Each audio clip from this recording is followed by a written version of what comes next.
So let's get started. Welcome to the 246th edition of Europe Calling. My name is Amelie Passmann, and since April, I've worked with Europe Calling full-time.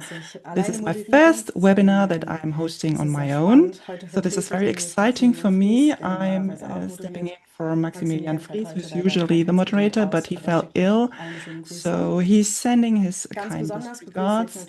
I'd like to give a warm welcome to today's speakers.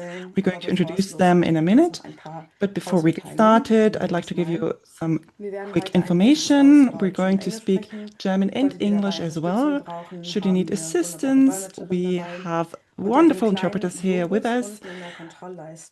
In the bar below, you can find an icon, a small globe, and you can select the language of your choice. We'll be speaking a mix of German and English.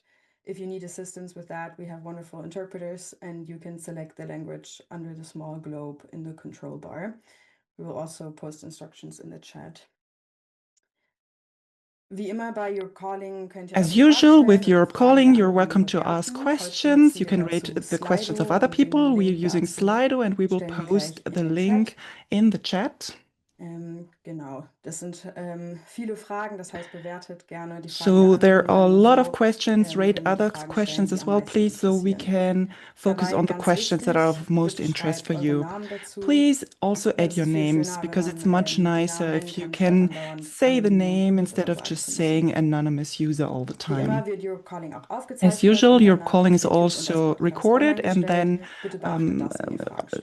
put on YouTube and published as a podcast, so please keep this in mind when asking your questions. Now I'd like to hand over to Niklas Höhne. He's an expert for international climate politics, head of NewClimate Institute and professor at the Wageningen University. Once again, he attended COP in presence live. So Niklas, the floor is yours. Thank you so much. I'm so delighted to have you all here, and thanks to Europe Calling for the invitation. I'd like to present my view and my insights that I had at the conference at Belém. This is only my point of view. There are a lot of things happen at this conference, so there might be different points of views. So this is why we have 3 speakers who can explain the various aspects, and this is just my personal opinion of what happened and what didn't happen. I have the slides in English, but I'm going to speak German. And as mentioned before, if you need an interpreter, an interpretation, feel free to change the channel. So what is COP?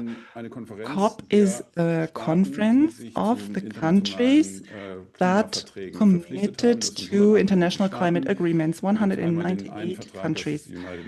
So we have one agreement, the United Nations Framework Convention on Climate Change from 1992. We have Kyoto Protocol from 1997 and the Paris Agreement from 2015. So these countries meet up, the governments meet, and they make decisions on a consensual basis. So decisions can only happen if all countries agree unanimously, and if no country is against that decision, only countries can vote. So you can imagine that it is extremely difficult to make progress. It's crazy because each and every country has to agree and has a right of veto, and it's working. Why is it working? Because there's usually a presidency. In this case, it was Brazil, and the presidency is managing the entire conference. The presidency can't make decisions, but they propose things and also propose decisions. There are a lot of people, more than 11,000 representatives from governments, 12,000 observers from environmental groups, but also business associations from companies, young people, religious groups, indigenous peoples groups, gender groups, and also research and academia. So I also represented academia. And there are also 4,000 journalists present at the conference, and also plenty of other people. But I think these are the most important stakeholders present at the conference. What happened? So one issue was the 1.5 degree target. So the Paris Agreement is about keeping global warming below 1.5 degrees Celsius. And how is it looking? What's it like? So this is the temperature curve. This is the global average temperature and measured for each month. So each month is represented by one dot from 1970 until today. So here you can see the 1.5 degree line. And in 2024, almost all months were above 1.5 degree. We've recently had a couple of months below that threshold, but most of the months were above. So in 2024, the average temperature was above 1.5 degrees. But the long-term average is key. And the long-term average didn't achieve 1.5 degree. But on the current situation, this would be reached by April 2029. So we've had record temperatures, unprecedented record temperatures. Some regions reach 50 degrees, extreme droughts, floods. But because the air is so warm, it can absorb a lot of water. So we have extreme events, hurricanes in Jamaica, for instance, with 350 kilometers per hour, or heavy rains in the Mediterranean, where the rain that usually happens within half a year came down in a very short amount of time. So, is it still possible to achieve the 1.5 degree target? Well, yes, but this time everyone agreed that it's almost not possible to avoid the long-term average of 1.5 degrees. But this means that we shouldn't give up. So now it's even more important than ever to keep the overshoot as short and as low as possible. We're very close to this, but we need to make more efforts to make sure that we keep this overshoot to a minimum. And it was very important that this was decided for the very first time. This is the decision, the text that was adopted by the end of the conference. And everyone agrees that we have to make sure that we achieve our targets.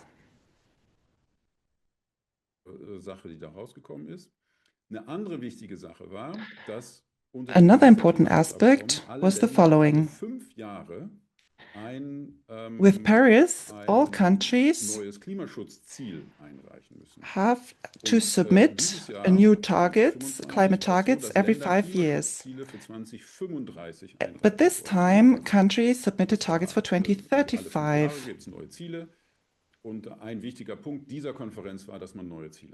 So one of the key points of this conference was the submission of new targets. This happened, but very slowly. In September, less than a third of the countries submitted targets. By now, 2/3 of the countries have submitted targets, 115 countries in total, but this means that 78 haven't submitted their targets. And there are also countries who haven't submitted their targets despite the deadline having passed. And the targets that were submitted are quite disappointing. The United States submitted their targets quite early, but this was under the Biden administration, and now with Trump, everything's looking differently. So this means that the United States isn't a role model anymore. China submitted their goals 2 weeks before the conference, and the Chinese target doesn't change the pathway that China is on. The EU submitted a target 2 days before the conference, and it was also very disappointing. And there are also a lot of countries who haven't submitted anything. India, Saudi Arabia, South Korea, Argentina, and other smaller countries, for instance. So the global situation didn't change. But there were also previous rounds of submissions. So this is the current state of play. We have the Project Climate Action Tracker, and we observe greenhouse gas emissions. And these are global emissions. We have historical emissions. And this is the curve that we actually need for a 1.5-degree target. So we need to reduce emissions quickly, as fast as possible by 2035. And this would have been possible if we had started by 2020. This is going to be very difficult. Now, this is the curve where we're at if all countries actually implement the measures. This was a curve 10 years ago. We thought that global emissions would increase this way by the end of the century, and we would reach 3.6 degrees. Today, the curve is different. We're projecting this trend, 2.6 degrees Celsius. So then we would achieve a peak at 2030, and then the emissions would decline because of renewable energies that are on the rise and other measures that are being taken.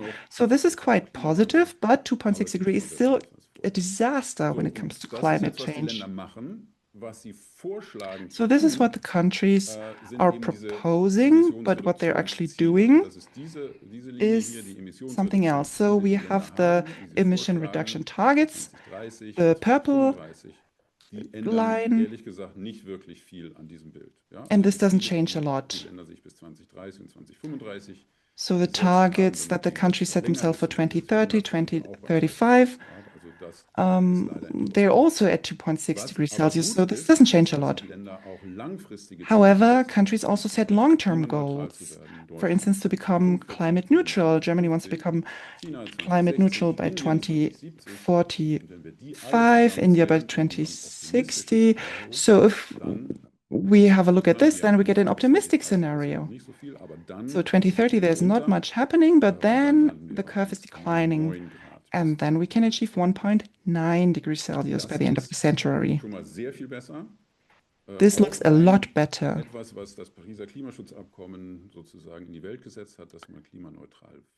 Climate neutrality is also something that was introduced with the Paris Agreement. Countries need to implement this, need to make this a reality, but I think this is has put us in a better position than we were before.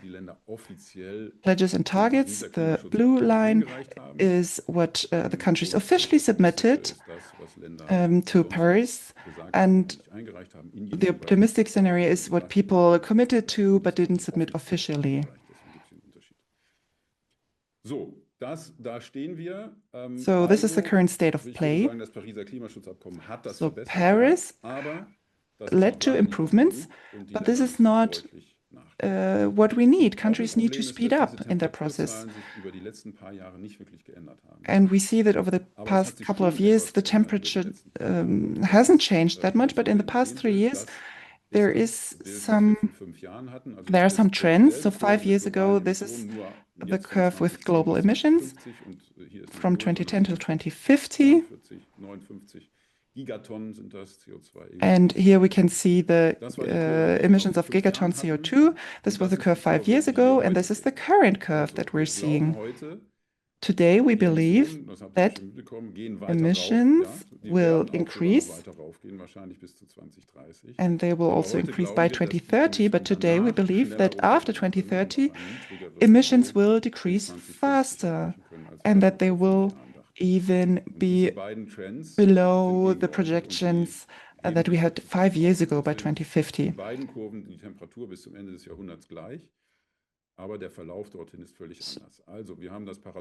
So we have a paradoxical situation that emissions are still increasing, and we still have higher emissions this year than we had the year before, but we still hope that emissions will decrease faster afterwards. What are the reasons for that? We have more renewable energies, and we've underestimated the impact of renewable energies and how this can speed up the process. We have black lines here. These were the forecasts of the previous years. And then we also see the arrow showing the reality. So we have new solar additions, we have electric vehicles, and we have battery sales. And because of the speedy process, we hope that starting now, emissions will decrease faster. But we'll have to see how this actually turns out to be. So this is my last slide. What has happened at COP? So I said that the national targets were disappointing. There are new targets, but 1/3 is still missing.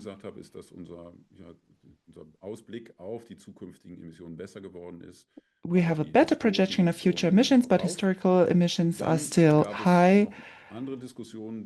There were other discussions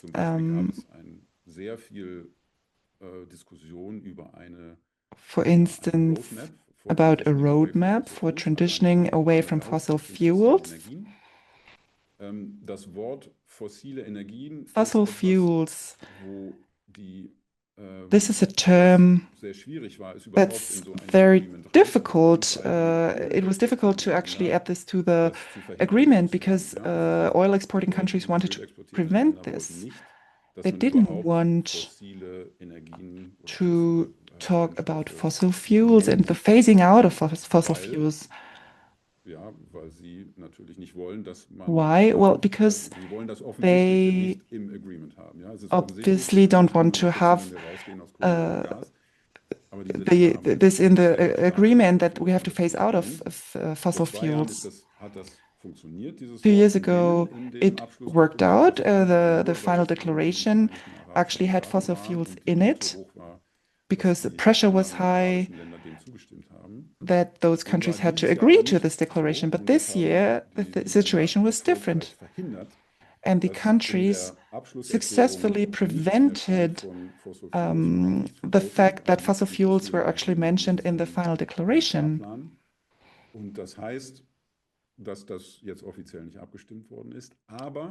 So this means that this wasn't adopted and this isn't part of the final text.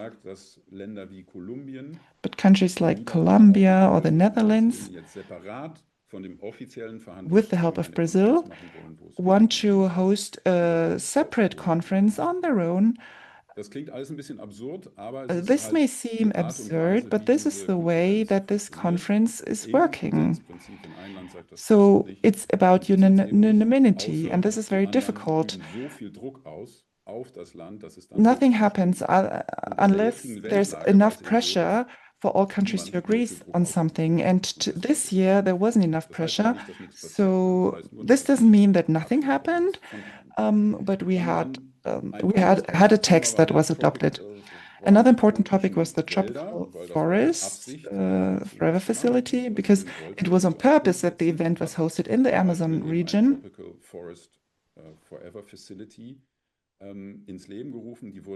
So the facility was created, and Germany contributed with $1 billion. And also other countries contributed to this fund. And this is a good thing. You may argue whether this is the right path ahead to protect the rainforest. People may disagree on this, but it's a good thing that things are happening. and that people agree that the rainforest needs protection. Actually, they wanted to agree on a roadmap to prevent deforestation, but this didn't happen, unfortunately. Adaptation is also a key factor. We know that temperature is increasing, and it's still going to be increasing because of the burning of fossil fuels. So we will have climate change. We have climate change, and we need to adapt to the situation. We need to pay for that. So this is why the adaptation fund was tripled. We hope that this would be possible by 2030, but now the agreement is to triple the fund by 2035, and indicators were also agreed upon how to measure this. This sounds technical, but this is very important to foster trust among the countries. So countries are aware of what they actually need to do, what measures they need to take to receive this support. So this was agreed upon. Other things were agreed upon as well. Maybe we're going to talk about that in a minute. My bottom line here is that this conference achieved its minimum target. So yes, there were some agreements, and this cannot be taken for granted in our world today. So this is a good thing, but still, overall, the process is very slow, and facing the climate crisis we have, this is just not enough. This is not the emergency mode that we actually need facing the climate challenge that we have, the extreme weather events. This is very dangerous. There are a lot of things that didn't happen. Maybe this is something that you cannot expect, but I had hoped for this. Because climate change is very severe, and we actually need to switch to emergency mode. But it would have been worse if nothing had happened and no agreement had been found. So that's it from me. Emily, you have the floor again. Danke sehr für die Einordnung Thank you for this input and this insights to the climate conference. The next presentation will be in English. Because next up we will hear from Ed Jarvis, campaign manager from the Climate Majority Project in the United Kingdom. He will report on how the project is successfully addressing the issues of majorities for climate protection, and also talk about the conference. So Ed, thank you so the much. Spotlight on you. Yes, thank you. Thank you very much indeed for having me. Niklas, thank you so much for doing a really comprehensive job on the data and the results coming out of that. So let me just start with where I am on where COP's got to, and then I'll get into the adaptation thing. So I think you're absolutely right, Niklas. They are certainly not in emergency mode. It was an absolute minimal result from COP30, in my opinion, when I look at that data. And that's not to say that the COP process hasn't reaped benefit. As you say, the average temperatures, the expected projected temperatures at the end of the century are certainly lower than they would have been, but we're still in a catastrophic place. And that's the reality. So let's just focus on that for a moment. When we talk about a 2.6 degree planet by the end of the century, we are talking about the collapse of the Atlantic Gulf Stream. We're talking about massive loss of coral reefs. We're talking about massive loss of ice sheets. We're talking about the Amazon turning to savanna. We're talking about Earth's life system shutting down on quite a dramatic scale. Which means, so let's just be really clear about what this means, because I think it's important for us to have an idea of what this really means to us and to life on this planet. So in Northern Europe, this means the end of agriculture if the Atlantic Ocean currents collapse, so the end of agriculture. It means drought and monsoon sporadic and more intense in Asia and Africa, and it means all these fires we see in America and the floods and the fires in Australia intensifying. So we're looking at a civilizational collapse risk here. And I think it's really important we say this out loud, because we're not hearing this as bluntly as I'm putting it this evening. And I take no joy in saying this out loud from the media or from politicians. For whatever reason, we can get into that, but we're not hearing it. And what does this mean to people and to life on this planet? Well, it means huge displacement of people. We're already seeing 250 plus million people displaced by climate over the last 10 years. That is going to go through the roof, and we're going to see people dying. We're already seeing 400,000 people plus a year dying. That's a relatively conservative estimate. That's going to get worse. So, and they're going to be the most vulnerable people that suffer. So I think if you were to ask the vulnerable people that are currently suffering under the 1.5 degrees that we are racing through right now, they wouldn't score the COP process as being successful at all. And whilst it has, and I'm definitely not saying it hasn't achieved benefits, it has failed to keep us within 1.5 degrees. And this has incredibly real implications, especially to the most vulnerable people on this planet. So I think that's really, really, really important. And I really appreciate, and I goosebump when I say this, I have an emotional reaction every time I say this out loud, and I'm sure people in the room are, but I think it's important. Unless we are radically honest about where we are, we won't make the right next steps. We won't get into the emergency mode that Niklas was just talking about, because we're really not there yet. The fact that all these countries have submitted their carbon emission, their nationally determined contributions, and it hasn't moved the needle on that 2.6, that is really, really not good at all. Understatement of the year. And the fact that fossil fuels were only tangentially mentioned through the UAE consensus is shocking. So what we've got, so let's think about the process. Just the process of the COP is focuses on multilateralism. As Niklas said, if you get a group of countries, in particular the fossil fuel countries, saying we don't want to do this, then it doesn't happen. So multilateralism has got us somewhere, but it's not enough. It's not getting us as far as we need to go. We have a process that doesn't impose enforcement on what people say they're going to do. So there's no coming back at people if they're not delivering on their carbon emission reduction targets.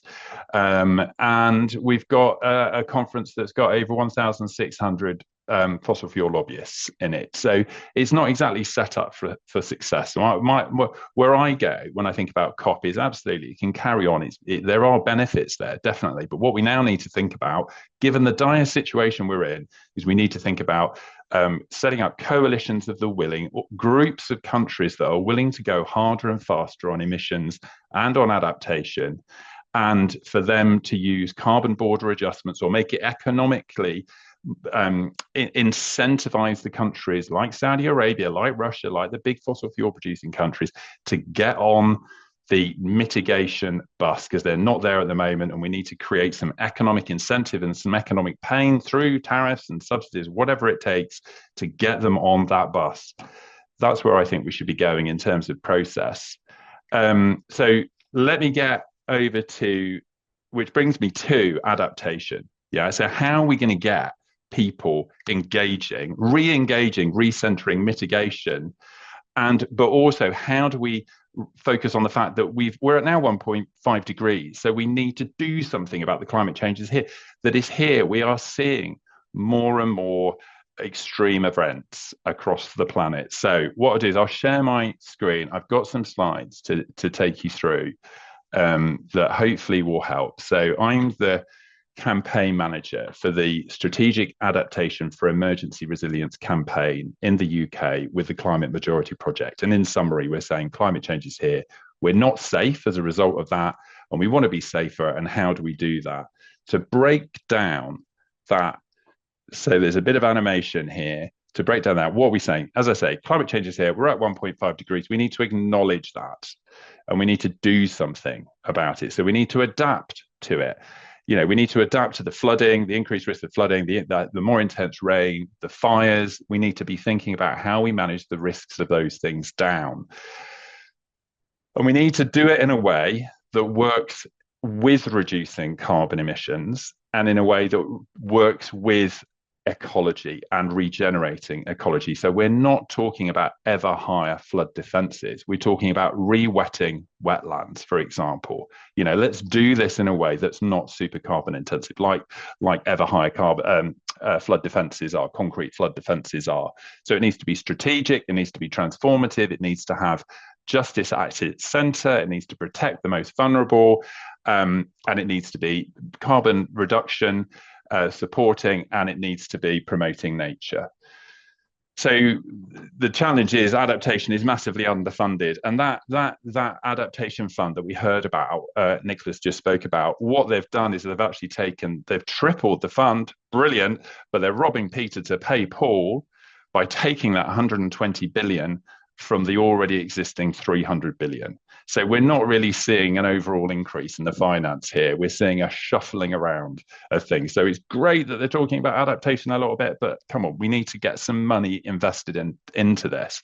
And the kind of adaptation that we're talking about is very much community-based, bottom-up adaptation. Absolutely, the governments need to think about infrastructure and all the rest of it, but we think at the Climate Majority Project that actually we want to see community, we want to support and showcase and help convene local communities in doing adaptation. So what we're hearing is 89% of the world's population want more action on climate, but they're not necessarily that sure. Certainly they want it from government, but they're not necessarily sure what they can do about it. And what we're saying is, well, look, enter adaptation. We've now got this window that's opened because we're at 1.5 degree. Adaptation in the sense of how do we improve, and I'll get onto some examples in this in a second, but how do we improve food resilience through growing? How do we improve flood resilience through working with nature, like the re-wetting of wetlands I just mentioned? How do we promote energy security through community energy projects, and so on and so forth? Those things are really, really important for building community resilience and making us safer at that bottom-up level. It's essential also getting on this adaptation bus to accelerate greenhouse gas emission reduction and nature preservation. So we should be doing it in a way that does those things. But also what will happen is as people start thinking about adaptation, they're going to go on a journey. So absolutely, they're going to be doing it for all the right reasons, and making your community more resilient is the right thing to do. But people will very quickly realize, oh, we're heading for a 2.6 degree planet, and we're potentially looking at the Atlantic Gulf Stream collapse, the AMOC collapse. Which would mean that collapse would mean a reduction in temperatures in Europe of 10 degrees, which is catastrophic. Well, they're both catastrophic. How do you adapt to these two massive different ranges of temperatures? Well, it's really difficult. It's massively resource intensive. So our sincere hope is adaptation will happen and people will start to realize that we really need to turn the tap off on greenhouse gas emissions harder and faster than we've ever done before. So we see it as supportive. It's an entry point, a new entry point to getting greenhouse gas emissions down. And absolutely, we need to have climate justice and the most vulnerable at the heart of everything we're doing here. So there's some examples here, because people say, oh, Ed, what do you mean by adaptation? And I've kind of hinted at it. So there's some really, and I'm happy to share these slides after. We've got some great examples here. So one is Kindling Farm, which is community-owned agroforestry. It's vegan, it's all plant-based, doing absolutely the right thing in terms of promoting food resilience, flood resilience, nature-based flood defenses, sponge meadows, tree planting. Got some great examples of that. And one thing the Climate Majority Project wants to do is showcase. We're not experts in any of these areas. What we want to do is help the movement become aware of itself, so it knows that there's all this stuff going on, and also to help convene and connect so that we can learn how to do this in our communities.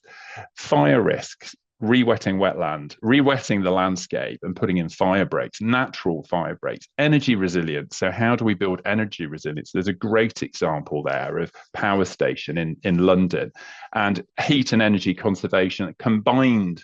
That last one is a great example of the overlap between when you're reducing carbon emissions by insulating properties, for example, where that actually helps with adaptation, because what you're doing is also you're making the property, when in summer, when it's very, very hot, that insulation means that your property is cooler, and you're doing this with your community.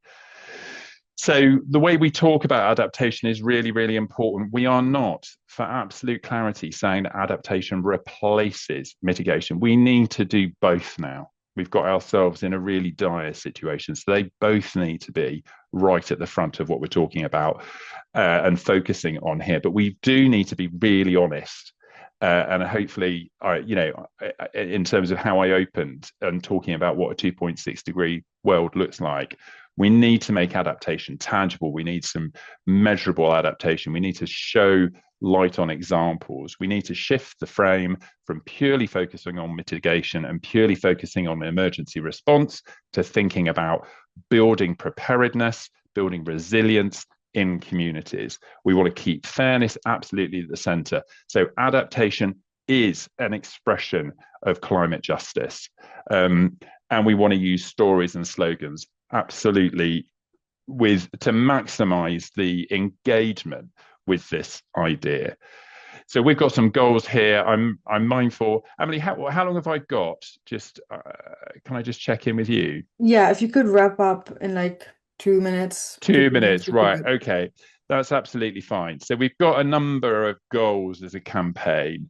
We've got building awareness, building community resilience, and putting pressure on government. So that's where we're trying to push to. This is a win-win-win if we get this right, because you're building community, you're working with nature, you're decarbonizing, and actually working in your communities is a wonderful, joyful thing to do in its own right. In terms of what you can do, and this is my last slide. So what we're advocating for is get involved. Well, we're asking for volunteers at the Climate Majority Project to be advocates in the regions and locally and champion this. Let's make this part of every conversation. We've got a petition, and yeah, there's no apologies for the QR code being on there. If you're in the UK, we'd love you to sign and share that petition. We're trying to get a debate and a response from the government. So we're trying to get up to 10,000 signatures on that. We'd love your help in that.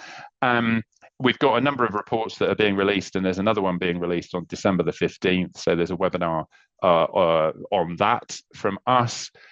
We're very interested to hear people's stories, and actually, if there's people that have got on in your listeners that have got some great examples of adaptation, whether they're in the UK, Germany, or wherever, we'd be really interested to hear from them. And yeah, that's probably enough for me for now. Thank you very much, Ed. Really nice. We'll get back to your campaign later as well. Next up, we will have another speech in German, so I'm gonna switch back to that.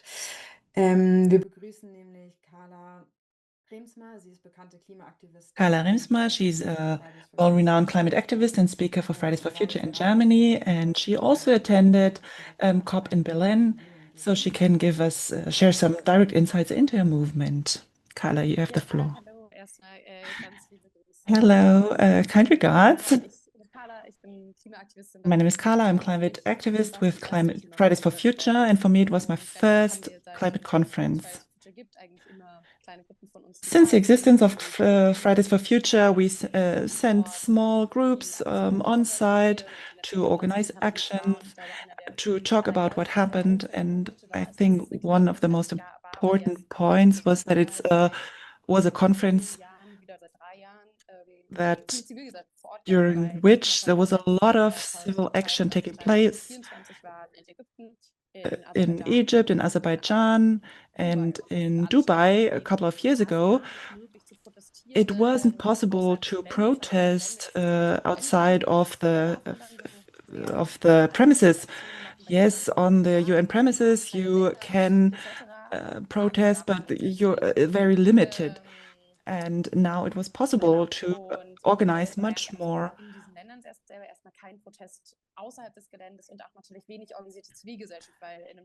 And in the countries such as Egypt, it's very difficult to organize something. People suffer from repressions and cannot organize themselves. And this year we had a lot of protests, also indigenous protests. So the focus of protests shifted. Usually NGOs organized themselves within the UN premises. And now the organizations could ask different questions. For instance, President Lula said that he wanted to talk about forest protection, but now he's also introducing new bills and laws that make it more difficult to protect forests. It makes pollution easier. And people protested against this, and people said, no, it's important to protect these ecosystems. And this is what our countries need. We need forest protection. And so this put forest protection at the center of this conference. Niklas also talked about the roadmap for deforestation. Deforestation is one of the huge issues. Forests are important to reduce emissions. The Amazon forest is responsible for the storage of CO2. And if the Amazon forest starts to become an emitter, then we have a huge problem. We also have a flagship project, the TFFF, so the Tropical Forest Forever Facility, a fund used to protect the forest, but this was also something that was criticized because it was organized at the stock market. It was about who gets money. Because it's important to make sure that the indigenous communities actually benefit from this fund. And this was at the heart of the conference, and I think we could see this dynamic happening. Maybe you noticed that the premises were used for these protests, and the wording was actually very strong. I mean, there weren't any riots or something, but people were present. People said, yeah, that we need to talk about details. Yes, this is true, but we also need to talk about the broad issues.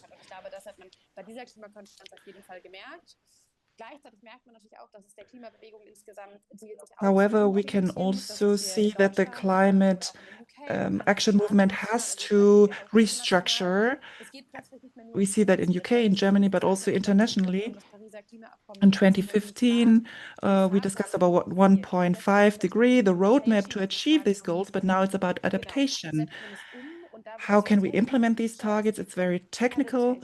It's about adaptation, mitigation, funds, just transition.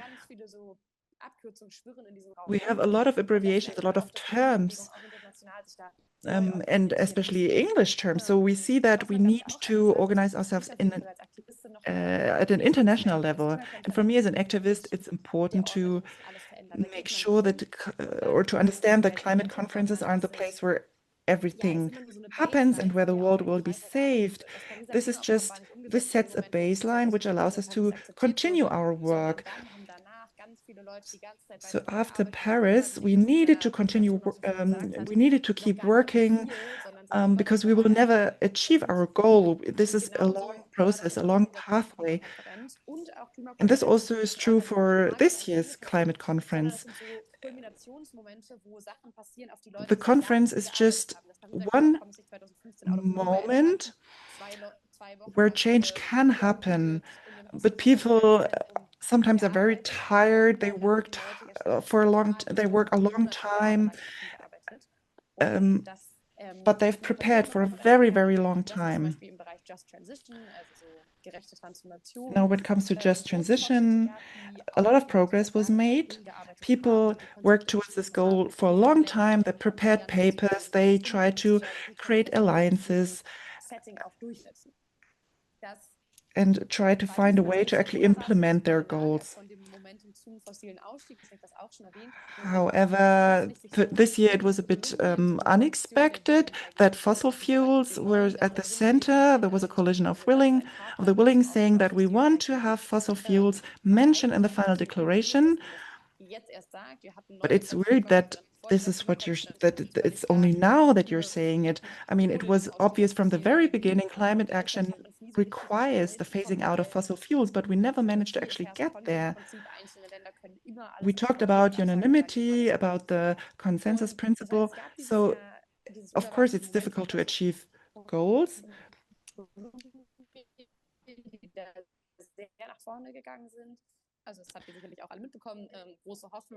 We had high hopes, but they were disappointed at one point. But at the same point, there was a coalition of the willing that wants to make progress. I am disappointed. I think we need to reduce emissions as fast as possible. We need to phase out of fossil fuels right now. It's not just about building support, about, just saying things without taking actions. And finally, we have countries coming together, trying to make change happen. Sorry, Carla, your connection isn't ideal. Maybe you can stop video, so your video, so then the connection might improve. Thank you. Is it better now? Yes, audio is better. So, of course, negotiations aren't easy. We have petrol countries on one side, like Saudi Arabia. But you shouldn't forget that for some countries, it's a driver for growth. These countries say that they're suffering from the consequences, and why should they phase out of fossil fuels right now? Because they need it for their economy.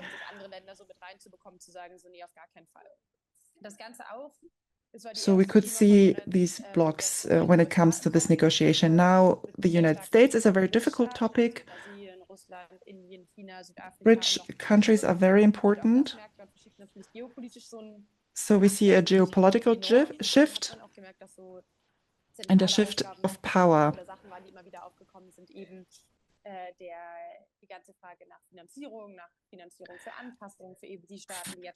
Creating funds and financing were topics that were discussed intensely. And for me, as an activist, the results are disappointing.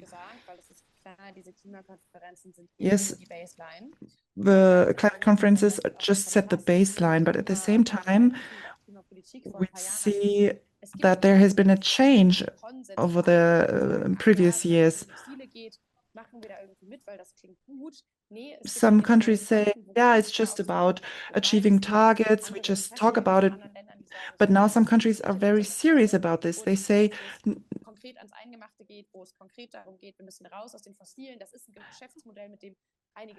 and for some countries, phasing out of fossil fuels is difficult because it's a business model. There were 1,600 lobbyists saying that they don't want to phase out of fossil fuels because it's their business model and it's important for them. It's a driver for growth. And you could tell during the climate conference, and you could see this in the streets. And for us as a social society, it is important to understand that climate conference is very important. We have 2 weeks per year when it's about this conference, but we also have 50 weeks per year where we can do things, where we can implement these targets, and where we can prepare the next conference. And we need to prepare for the next conference to make sure that we can achieve our goals even better. The EU supported the roadmap of fossil fuels. So EU can become a pioneer, a trailblazer. And this can be the foundation to tell people that this is what we agreed upon, and this is something that we need to think about when we move forward. We need to convince people outside of the EU, but also at home. Sometimes people say that there's no progress happening, but this isn't true either. Some things are happening, but it's not enough. More things need to be happening. We cannot just rely on this process. We also need to take action on our own. So this is my point of view. We will now start the questions part of the webinar. We've had input from all the speakers, and I would like to start with a question for everyone. Maybe starting with Ed, because your project is called the Climate Majority Project. And it's a bit the question, how do you define majority? And then also for the other two speakers, how do we get a majority to care about climate change and to, want to change things? So Ed, if you want to start off. Yeah, so we know from, for example, things like the 89% project, it's definitely worth having a look, do a Google on that. We know that around the planet that there is 80 to 89% of the population that wants more action on climate. They want to see more things happening. So we know there's a majority of people out there that have got concern about this, but we need to turn that into action.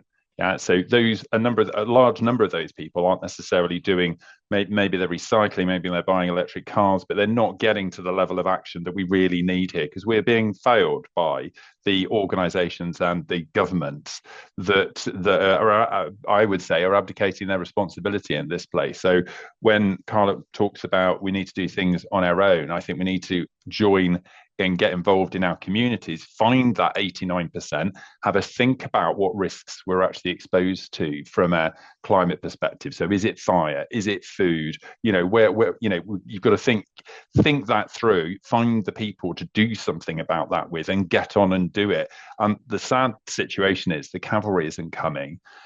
We are our own cavalry in this situation, and we need to get on and find the people that care about and want more action on climate, and get on and do it, and demonstrate to our governments that this is what we need, and be the change that we want to see in the world. So I think we know there's a majority. It's how do you engage with them? And what the Climate Majority Project is saying is adaptation is sadly, we've got to the place where this is a new entry point for people to step in to that space. I would say also that we need to be really careful about using the word climate action, because it is turning a lot of people off, unfortunately. So we need to make this very, very relevant to the specific communities that are suffering that flood risk, that fire risk, that want to build food resilience, that are concerned about water resilience. When you start talking about those things rather than something a little bit esoteric like climate action, when you come at it from things that people really care about, our hope is that people will engage in that. And we're seeing that. What we need to do is shine more of a light on that and encourage people and show people what the art of the possible is. And we're also, certainly in the UK, coming back to that petition, we're trying to pressure government into actually funding this. I can go on, but I'll draw a line there. Yes. If the others want to add to that, feel free. Yeah, maybe a quick one.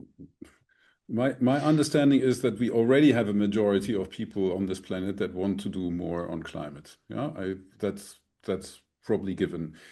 The issue is that there's a smaller amount of population that has something to lose, and the biggest one is the fossil fuel industry and oil exporting, and or countries basically that depend on this, and not even the whole countries, but certain individuals in these.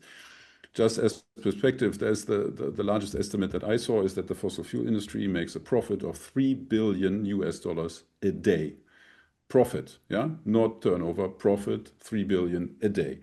And there you can imagine, even if that number is not completely right, but you understand the order of magnitude. It's worth fighting against climate policy, and they do everything they can, you can imagine, to do this. And this is misinformation. This is sending people to COPs, 1,900 people, whatever. Yeah, it's really big, and that message basically floods the positive elements of climate policy. Yeah, so if we do this right, if we really think about high energy efficiency, renewable energy, and do it in a way that is socially just, then we can really, do something better. No, just imagine that you get from A to B with your public transport. It's cheap. You don't have to drive yourself. It's very nice. Or electricity is also, if we get it right, cheaper if we do it with renewables than we do it currently with fossil fuels. Or we are currently in Europe totally dependent on fossil fuels. We can be blackmailed by others. We spend 380 billion euros a year buying fossil fuels, and that money is burned. It's given to people we don't really want to make business with. So the current system is really bad, and if we have the opportunity here to set up a much, much better system if we do it right, and that if we do it right is the important part. Yeah, and maybe I want to add on to that, because I think both of you are like totally correct in saying we all need to make climate action concrete and talk about, where it affects people and where the climate crisis affects people. I think what we just also need to consider is that we always need to have people who talk about the necessity of climate action as climate action, because there will be measures which don't really make fun. There will be things which will be hard and where the benefits are not as obvious, because the system right now is as it is, and it profits a lot of people, while at the same time it makes the climate crisis worse. So I think it's really necessary that we also talk about the problems associated with fossil fuels, and that we talk about the necessity of climate protection on its own, even when it sometimes is hard, and when there will be some measures which, don't make as much fun as, as having good public transport. So I think that's, where we need to find a balance, and where we also need to counter some of the arguments which people make, because it's not about prohibiting things because we love prohibiting stuff as like the more climate conscious people, but because some stuff has no place in a more just system, in a system which doesn't escalate this crisis anymore. And I think bringing that together and bridging these two approaches is something which is really important when we also want to be taken seriously, because I think what is really, really, really important for all people concerned with the climate is that we are honest with our assessments, that we don't create pictures of where the transformation is going to be just easy and just nice, because there are going to be hardships, and that because the other our enemies, they are not truthful, and they tell stuff which isn't true. So I think we need to be honest when we talk about stuff like that as well. Thank you very much, all of you, for answering. There's been one question that was asked quite a lot, and I think the number 1,600 was mentioned earlier already, because there were a lot of fossil fuel lobbyists at the conference. And there's a lot of questions about why they're allowed at the conference and what the impact is, and kind of how they influence the decision. So if you have some input on that, that would be appreciated by a lot of people. Maybe I can start. So I think they've always, the fact that they're allowed dates back to, I think, actually lobbying schemes from some countries who wanted the possibility of having them there back in the creation of how COP was created. And it was also through, because COP is an open conference, so there are the 12,000 observers Niklas mentioned in the beginning, and a lot of them are good people, are environmental NGOs who want to do more about climate protection. But some of them, that makes it easy to register an organization and slide into there just through that. So that kind of makes it hard to really stop them from being there. Also, some of them come via tickets of some of the national governments. So every national government gets depending on the size, an amount of ticket, and sometimes, especially petrol countries, where, for example, also the energy minister might be the president of or the CEO of the big national energy company, and they bring those people in there as well via their national tickets, and that is even more problematic, because those people have access to a lot of rooms other people the observers don't have, because there are closed door meetings where only party people are allowed, and if they come via an accreditation through a government, they can access those rooms as well. So now they try to limit that a bit, but it really doesn't work out. I think now this year's conference was the first one where you had to tick at the first page when you register for the conference that the goals of your organization and what you want to pursue at the conference is in line with the targets of the climate conference and the UNFCCC. But it's just like a tick on a online form, so it really doesn't prevent any fossil fuel lobbyists from coming. So that really, is a problem. The World Health Organization actually was able to kick all tobacco lobbyists out of World Health Organization conferences. So there will be a way, and there's always lots of protests every year at the COP to kick out fossil fuel lobbyists. But so far there hasn't been made a lot of progress, and I think especially those people who come via the badges from the national governments, that's probably the hardest to combat, because you could find a way to do it with the observer organizations, but it's probably a lot harder because there's the governments have those rights too, and they can send whoever they want.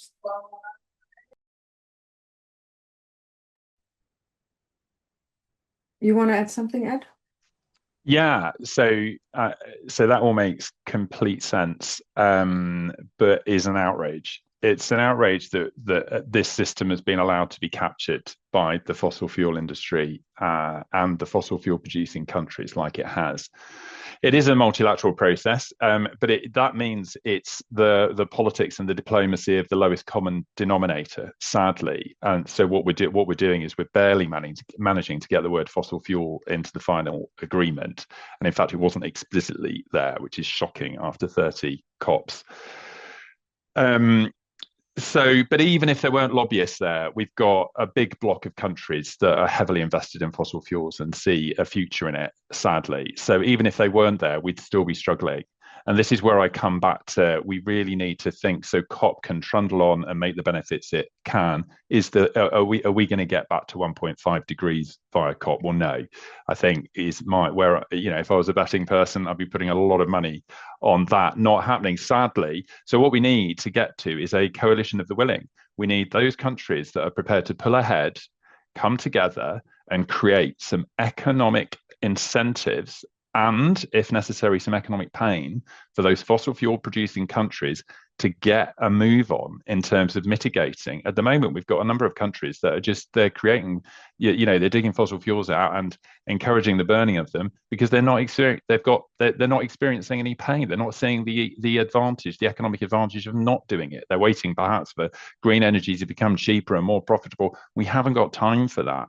We've got to do something else. I can't remember who said it, but isn't insanity's doing the same thing over and over again and expecting a different result? We've got to do things differently. So I think there's something about having that coalition of the willing. There's something about reform of the COP process, so there's enforcement, and there's something now, things are so desperately dire, about communities coming together and focusing on how they support their own communities.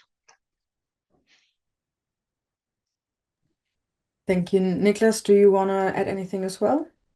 I have many things, but let's take another question so that we get through.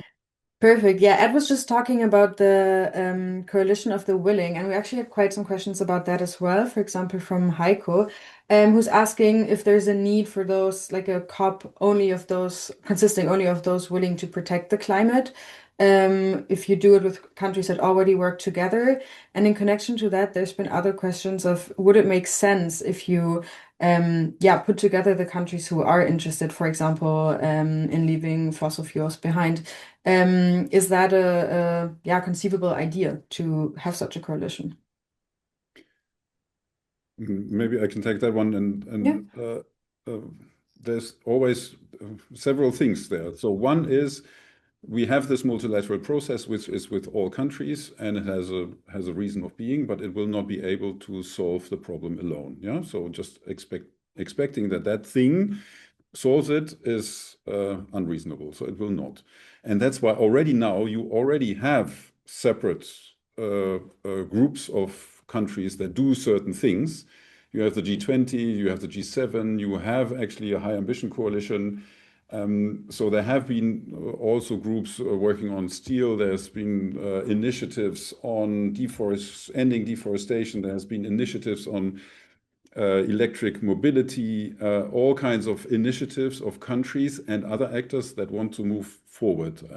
We counted at 1,700 of these kinds of initiatives that are already happening outside of the everybody in thing. And there's some good things about it because that puts pressure on other countries, but also these other initiatives are sometimes not really accountable and don't deliver what they promise. Yeah, so we have to be careful not that people have tried this. The one thing that I find very interesting now is that at this conference, it has been super apparent that a small group of countries is blocking the whole progress. Yeah, and that was so apparent this time that the other countries, at least 100 other countries, got really angry and said, okay, but then we do our roadmap somewhere else. And there's now a lot of momentum to do this somewhere else now. So it's what we said already, Colombia and Netherlands will do this other conference in April where they will come up and discuss a roadmap out of fossil fuels. So what the countries that have been blocking, they have been blocking so much that other countries are now fed up with it and do something else elsewhere. And I think that's a good movement. You should not stop the COP process. It's still important, but do all of these other things on the side. So that's that in the end would be very useful. I hope that gets somewhere. Another one about this fossil fuel phase out is interesting because the EU was heavily arguing for a roadmap out of fossil fuels. And they probably would not have been so heavily lobbying for it if there hadn't been the opposition on the other hand. But that's the thing that we can all now take home and basically say, hey, you guys were there at the conference. You wanted to phase out of fossil fuels. Now tell us, where is your policies to do this? Yeah, so many European countries are building new fossil fuel infrastructure, are starting to drill for new oil and gas, are building gas-fired power plants, making gas cheaper even. So all of this is happening, and because they have been so vocal on the international level, you can now hold them accountable at home that they, promise something here, but they do something else at home. So I think that's an interesting way how to look at these international conferences, that they indeed change things and you can use them for something, even though it's going too slow for the whole problem. And maybe to add on to that, because I think it's a really interesting development, as Niklas pointed out, that it also comes from countries or country blocks who are like, Europe sees itself as a front runner of climate protection, but at the same time has been watering down its own ambition throughout the past years, and seeing them, committing to phasing out fossil fuels on such a concrete level, I think is really interesting and also valuable. And it also shows that there forms, because we're now talking about climate policy in a time where geopolitics are so obvious, and where Donald Trump, who pulled out of the Paris Agreement, also talks about energy dominance on an international level, saying they want to supply the whole world with fossil fuels like oil and gas, especially. And there is like now this block of countries forming who say, no, we will not suborder ourselves to that type of world order. We will not just say, okay, yeah, that's how we do things now. After the EU just a few months ago has agreed to pursue like an energy deal with Donald Trump, saying, oh yeah, we're just got to import more liquid gas and oil from you.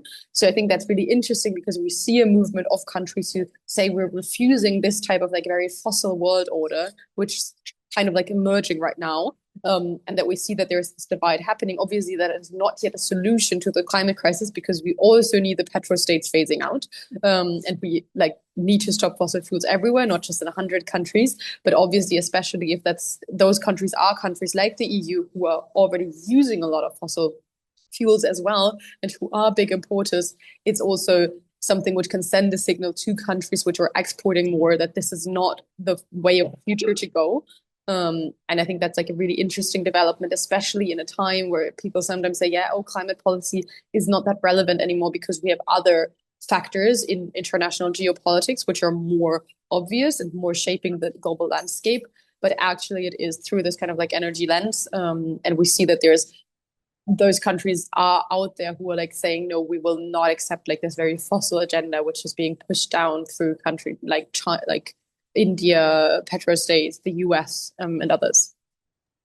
Yeah, And I'd say those countries that do want to move ahead, they need to be really serious about creating economic incentives for the fossil fuel focused countries that aren't focused on mitigation and wanting to hold on to this old world order. We've seen Trump using tariffs for very, very much political reasons. Those countries I would encourage to really think seriously about two things, actually. Stop subsidizing fossil fuels in your own country. So let's get really serious about that. Let's really disengage and break the capture that the fossil fuel organizations, fossil fuel producing companies have got over countries, and let's get them to really come together and think about, well, how do we create a trading bloc that then forces people, charges tariffs on products that are carbon intensive, the people aren't on this mitigation journey like we are. We've got to create some economic pain here. We've got to create some incentives. So it's not just about positive intention. That group of countries wanting to reduce, and go harder and faster on greenhouse gas emissions. We've got to encourage the people that see a future for fossil fuels still, which is madness. We've got to create the economic circumstances where that is no longer in their advantage commercially. Yes, thank you all very much. We have another question. It was asked by Amelie, not me though, so another Amelie. And that was whether there were any relevant discussions or outcomes on the topic of gender equitable climate policy at the COP30. I don't know, Carla or Niklas, you were there, if you heard anything about that. So this COP actually produced like a gender action plan. So I think I am not too deep into the negotiations on that part, but at least a lot of the more feminist groups were quite happy with the fact that there now is a gender action plan, that it acknowledges the fact that women are often more affected by the climate crisis, but also hold knowledge for like climate solutions, especially as they're oftentimes engaged more in like sectors which are more sectors of the future, which are very transformative, which is care, education, agriculture, and a lot of like subsistence farming as well. Also, which is really interesting to see is that so some countries can we've seen like with fossil fuels, for example, that got completely blocked by a few countries. And here, this gender action plan, it went through, even though there were some countries like very strictly opposing it. That was something which was like very obvious in like the last closing plenary, maybe as like an anecdote from how that went, when they wanted to like say, yeah, we're now talking about the gender action plan. Saudi Arabia, Russia, I think Argentina or Paraguay, and the Holy See, who also holds a position at the UNFCCC conferences, all stepped up and were really vocal about the fact that gender has to be constructed in a binary term between man and woman, and that marriage also equals marriage between man and woman, and that they were very sincere on putting that as like a footnote into the text, which was caused a lot of like disturbance by other groups who were like, can we move on? But apart from that, and apart from those interventions from some like very regressive countries, the gender action plan has been approved, and people were quite, obviously it's not as much as people would have hoped for. I think that's very clear with this type of conferences. But it centers, women's experience in the climate crisis, and also their knowledge to the solutions. Great, thank you. Then I would continue with a question for Niklas, and that was the forecasts for 2100, the year that you mentioned. Do they already include self-reinforcing effects after the tipping point? So, for example, methane gas from permafrost or less CO2 that's absorbed by forests? That was a question asked by Esther. Yeah, thank you. Very good question. So we don't know the climate system exactly. We only know it with some probabilities. Yeah. So whether we reach a tipping point, yes or no, we cannot say when exactly that's happening. We can only say it with a certain probability, and that's why also the temperature estimate that I showed by the end of the century, they have a large uncertainty band. Yeah, I didn't show it, and I should have basically, but I didn't. Anyway, it has a large uncertainty band. So that's what the temperature numbers that I provided here are done with a simple climate model, which basically is emulating a very complicated one, and the complicated one has all of the tipping points in there. So yes, that is in there, and it's shown in the uncertainty band. And just to give you an order of magnitude, so the 2.6 degrees that I said by the end of the century, that's where we're heading. There is still a 1 out of 3 chance that the temperature is above 3. Yeah, so 1 out of 3 chance that the temperature is above 3, and 2.6 is already bad, but 3 is definitely we can't manage that situation, and we have a 1 out of 3 chance that we are in that kind of a world. And I think you would not enter a airplane of which you know that it will crash in a 1 out of 3 chance. Yeah, that's a risk you would not take. But on climate, we are taking that risk, and that is not a good idea. Yeah. No. Really not. Really not. So we're playing with things we just don't understand fully. We're taking huge risks with the future of humanity, the future of civilization. This couldn't be bigger. What faces us here is the biggest challenge we have ever faced as a species. Yeah. And we're playing with it. We're putting it at risk. And this is going to happen. I've got 2 teenage children. It's going to happen in their lifetime. I think we're going to see stuff. We're seeing stuff right now, but things are going to get really bad by the end of the century if we don't move the needle on the 2.6. Yeah. So instead of, hoping for the best and being optimistic, we should be cautious. We should be adopting the precautionary principle here and thinking these are the life support systems of all life on this planet. Yeah. So what are we going to do that's actually going to feel like we're in an emergency, which we absolutely are, and really make some progress on this? Because we're just not making the progress we need to make. Absolutely, there's some progress happening at COP, and I get that there is some there, and I'm not saying there's no progress being made, but we're not making anything like the progress we need to. This should be being in the news every day. Our politicians should make this a focus. It should have the same focus that COVID did. Yeah, this is going to make COVID look like a tea party in comparison. Yeah. So, where the sirens aren't going loud enough in my mind, and the action is not coming anywhere near where it needs to deal with this. Yes, that indeed is quite the problem also with the attention. I have another question from Maximilian actually on how you see the connection between mitigation and adaptation. We talked about both things earlier. Do you think they can go hand in hand? And yeah, do you have any ideas? If so, how? Whoever has input on that. Maybe I can start. So at this COP, we've really seen that adaptation is gaining a lot of traction. It is like incredibly important also in the negotiations.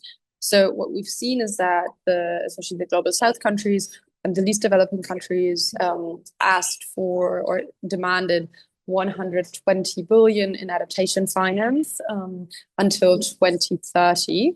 And now we have like the tripling of adaptation until 2035, which if you read the numbers in a specific way can equal those 120 billion, but it could also be a lot less depending on, because there's no clear starting value where we actually start.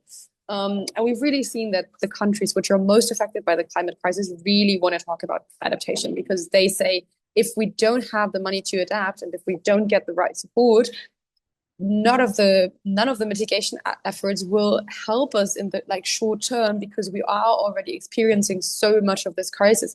If we just look at Eastern Asia right now, we had typhoons, really destructive typhoons in Vietnam, in Thailand, in China in the past weeks, which oftentimes costed the access to electricity and water, cut off the access to electricity and water for more than 100,000 people. So we really see, okay, those people are already at the front line of the climate crisis, and adaptation is, not that much addressed. And those countries say, we will not, accept mitigation efforts without enough support for adaptation. At the same time, and I think that is also very clear, we cannot adapt to a global warming of 2.7 or 2.3 degrees. It's just not possible to adapt to that. So we always need to combine both efforts, and mitigation without adaptation and adaptation without mitigation will never be enough to actually protect people and planet from the worst consequences of the climate crisis.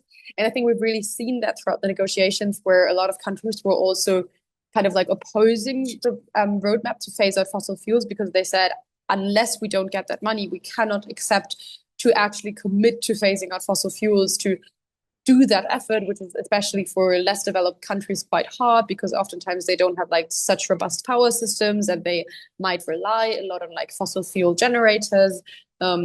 And that they said, okay, we actually need that money as well, because otherwise we will not accept a deal on a fossil phase out. And that made it quite easy for countries like Saudi Arabia, for example, to get them into like blocking the proposal on fossil fuel phase out, because the global north countries weren't that committed to adaptation finance.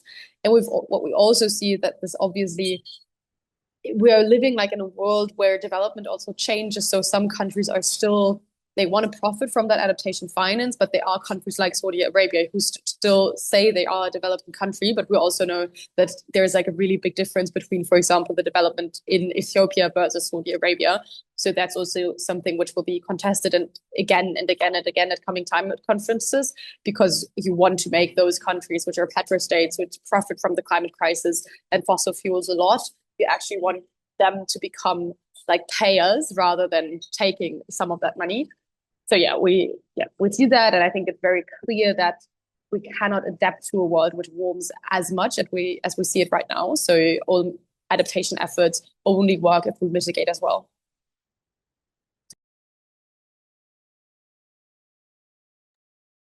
Anything to add? Yeah, no, absolutely. You've got to do both now. We've left it so late. We've got to mitigate because, we've got to adapt because we've got 1.5 degrees. It's happening, it's on us, and it's affecting the most vulnerable. And we've got to mitigate like we never had before. We've got to really imagine the hell out of the problem that we're in here now. So it's like, what's the art of the possible? And this is what the Climate Majority Project is trying to do. It's trying to say, look, there's some real, so those examples I put on the slide on the screen earlier, happy to share them. There are some really, really good examples of where communities are coming together and doing adaptation in a way that's decarbonizing, taking greenhouse gas, reducing greenhouse gases, and promoting the ecosystem regeneration. So you've got a Venn diagram, kind of 3 circles, and there's a real sweet spot in the middle there, and you want to maximize that sweet spot as much as we can. Yeah, so and I come back to the example of the flood defenses. Let's not just build super carbon intensive flood defenses. Let's think about how do we re-wet wetlands? How do we plant to avoid runoff? How do we grow in a way that's not destroying the, not heavily dependent upon pesticides? And let's do this in a way that works with mitigation and works with nature regeneration. And there's plenty of examples out there, and some of them I showed on the screen earlier. So it's just a matter of going out and finding them, thinking about what's happening in your community, what risks are you exposed to, finding the people, finding the 89% around you, seeing whether people are already acting in this space, getting involved with them and helping and supporting those organizations locally in your local community, and helping them. And if they're not, then getting on and creating and starting to think about how do you face into those risks. And we've got something of a way of helping people make those first steps, because I know it's quite, if you've never operated in this space, it can be quite daunting, but we can help a little bit in terms of how you get into this space, because we've got other people that have done it. So yeah, we have to adapt and mitigate. Yes, I think there's quite the agreement on that. If you don't want to add anything, Niklas, I would have another question for you. Perfect. So in Germany, but also in the EU as a whole, there's a lot of debate about rearming and, with geopolitical tensions. How does that affect the climate? And are they already the climate reaction to war and to rearmament, is that already included in the calculations? that you presented?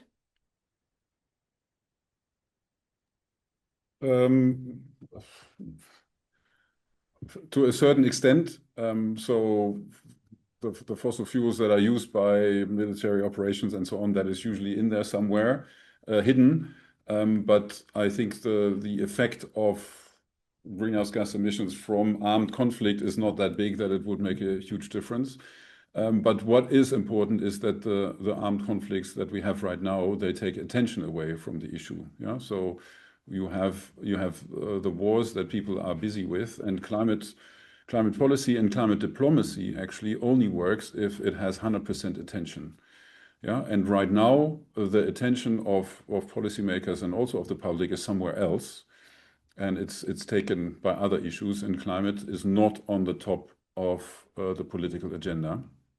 And that makes these climate conferences even more complicated, but also very important, because in these 2 weeks when they are, all of a sudden climate is on the top of the political agenda, and countries are put on the spot and they're checked, are you doing the right thing or not?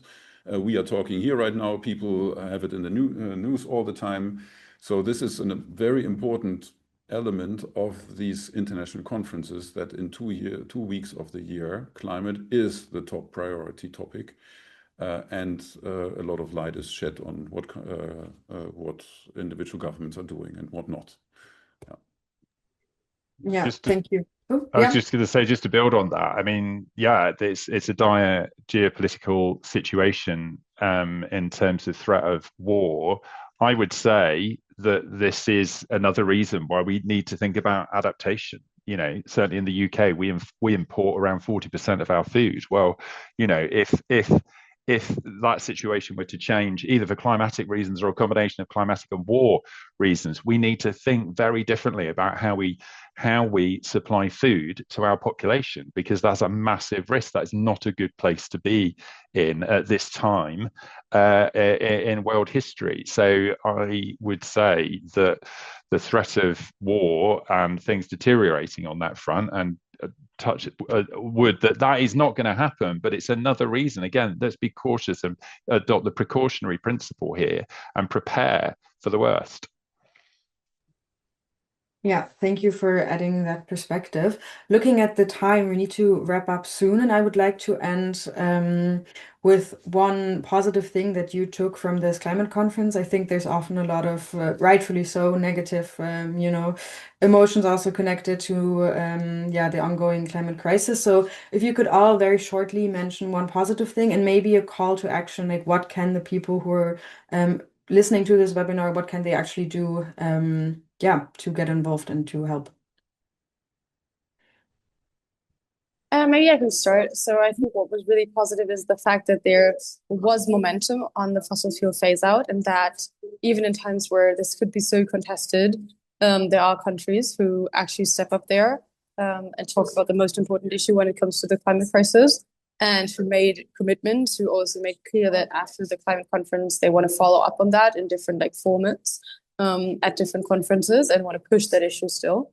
So I think that was really an unexpected and very good development. And at the same time, I think that's also something like the call to action, which we can take back home, that we can now put pressure on those governments, especially within EU governments and the German government, to actually make clear that they make sure that they stick to what they promised. Because we know that kind of right now it doesn't line up with what they do at home, but they have to do it at home as well to make sure that we can actually come there and phase out fossil fuels fast and fair, and provide the right finance as well. Yeah, I agree with that point. That's why I add another one, which was at the conference, you could really see what important role civil society plays. There was a lot of very diverse and great demonstrations, and I think that had a significant impact on how the delegates behaved over there. And that brings me to the point of action. It is very important how you all and we all act in our society. Be active, be out there, engage, use all of your time that you have available and power to convince others and to really make a positive impact. It does make a huge difference what civil society does. So yeah, keep on the good work. Yeah. So it's difficult to be massively positive about COP30. For me, it's the multilateralism. That show is still on the road, which is great, but it is so far away from missing the mark in terms of the emergency we're at. So I'll give it a positive in that the show's still on the road, but it's nowhere near where it needs to be in terms of keeping temperatures to an acceptable level. In terms of the call, I think civil society is massively important. And just to say, again, the cavalry really isn't coming. We are our own cavalry. We've got to get on and make our own communities safer. So my call to action is find your community, think about what risks you're exposed to from a climate perspective, and get on and do something about it. Yeah, thank you all so much for coming and for talking on the COP30. I think it was really good to shed light on what happened and also discuss what's up next. What's up next from Europe Calling is next Monday on the 1st of December. We have a webinar on the solar revolution. Bill McKibben will come and talk about his new book, Here Comes the Sun, and then we will discuss it with Mara Kleine. So also to the listeners, if you want to keep going on the climate topic, be sure to make sure to be there next Monday. And for now, thank you everyone for coming, for listening, and for the great input that we had today. And have a great evening. Thank you very much.